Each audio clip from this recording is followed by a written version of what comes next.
Disclaimer. I really struggled with pronouncing the German names. I'm currently living in Germany. I am studying the German language. I just started. I'm really not a pro at all. And I tried. I really did. I hope I pronounced them correctly, but if I didn't, please forgive me.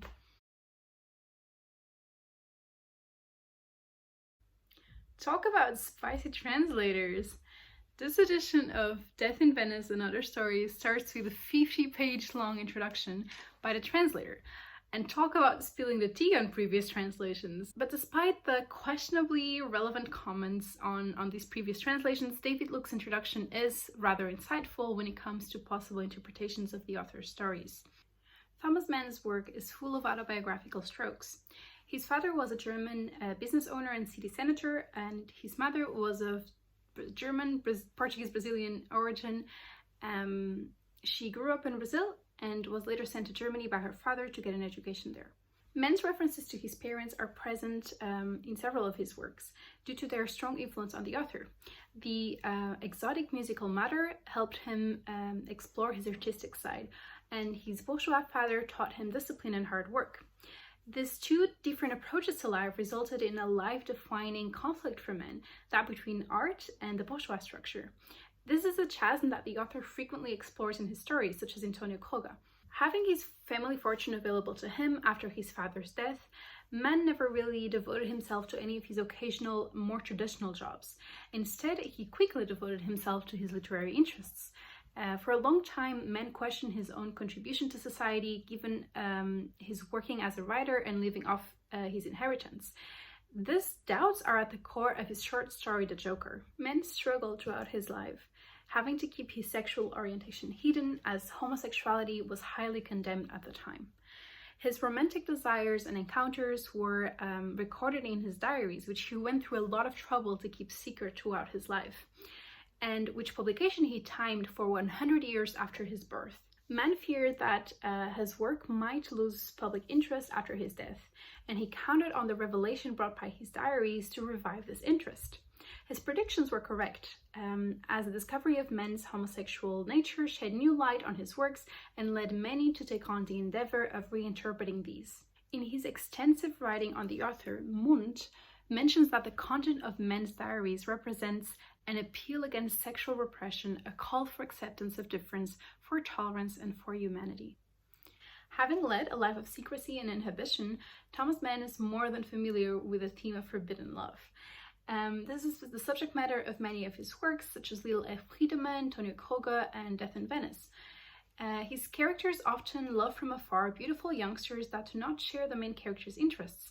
This is particularly noticeable in Antonio Koga. I personally found intriguing this fascination of a character as complex as Tonio for Hans and Ingeborg, who he considers to live plainer and therefore happier lives, but even more so when an older Tonio, in a conversation with Elisaveta, alienates himself from this bourgeois normality and slightly ostentatiously highlights the important role of the erudite artist. I dived into this book expecting it to be a dense read.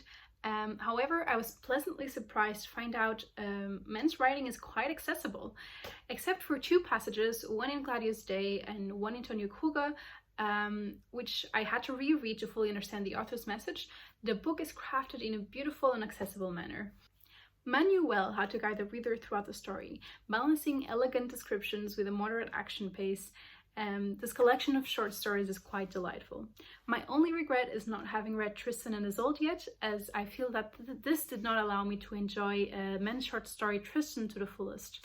There are two short stories I would like to discuss more in detail, having already rambled on enough about Antonio Koga.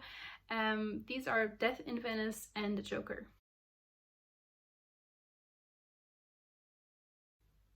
I will focus my points on Mann's presentation of Aschenbach's obsession with young Tadzio. Firstly and shortly, I thought it was a really nice touch to have the culmination of the pandemic happen simultaneously to the zenith of the obsession and healthy romantic obsession of the old writer. Secondly, the mixed feelings that the story provokes in the reader.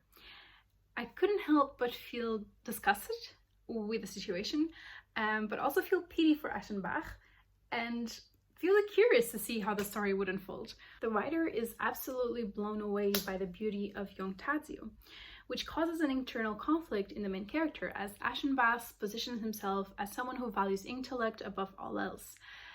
This touches upon the already familiar debate on what constitutes art.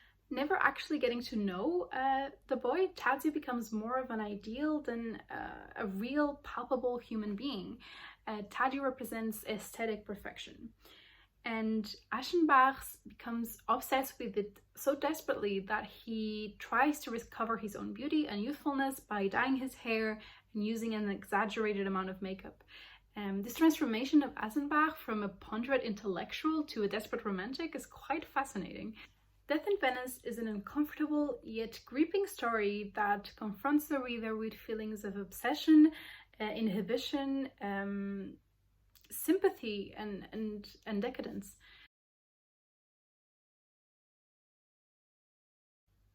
Unpopular opinion. I feel like the Joker is one of the most undervalued tales of men's. There are two topics that the story delves into which were very personal to the author and I still find to be very relevant today.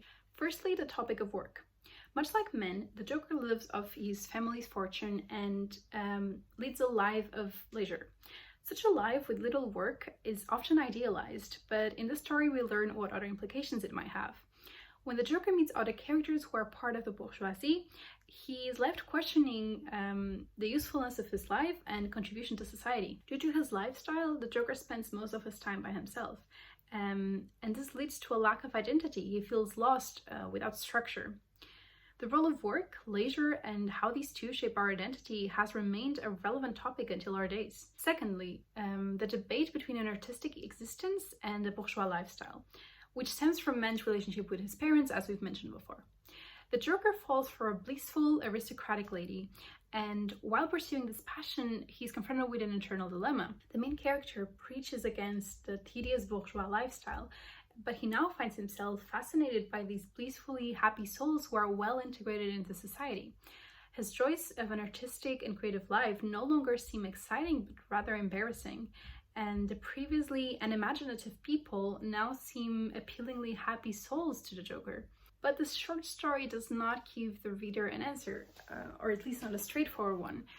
It rather helps us ponder what it means, what value it brings, and what cost it has to be integrated into society.